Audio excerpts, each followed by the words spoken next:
இருக்கும். மம்மிக்கு அப்புறம் இன்னொரு பேய் இருக்கும், அது பேர் தான் நன். அந்த நன்னுடைய ஃபோட்டோ வச்சா போதும், அது ஃபோட்டோக்கு வெளியே வந்து நம்மளை பயப்பட வாய்ப்பு இருக்குது. அந்த மாதிரி ஃபோட்டோ யாருமே வைக்கக்கூடாது ஃபஸ்ட்டு.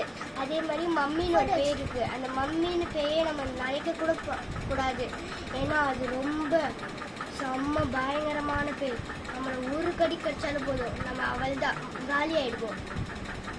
அதுக்கப்புறமா நன்னு அந்த பேய் இருக்குல்ல, அந்த பேய் நம்மளை முன்னாடியே வந்து கையை வச்சு என்ன பண்ணும், பிடிச்சி இழுத்து நம்ம அவள் தான் அதுலேயும் காலி ஆகிடுவோம். அவள் தான் நம்ம என்ன பண்ணணும்னா அந்த ரெண்டு பேய்கிட்ட இருந்து தான் தப்பிக்கணும். அந்த பேய் பீரோக்குள்ளே இருக்க வாய்ப்பு இருக்குது, அந்த ட்ராலிக்குள்ளே வாய்ப்பு இருக்குது. ஏதாவது அந்த ஷாம்பு இது பண்ணால் ரத்தமாக வரும். அந்த கண்ணாடியை நம்ம போய் பார்த்தா நான் இப்படி போவோம், மம்மி இப்படி போவோம், அந்த மாதிரி எப்படி வேணாலும் போகலாம் வாய்ப்பு இருக்குது. அதனால நம்ம எல்லாத்துக்கும் ஜாக்கிரதையாக இருக்கணும். அவள் தான்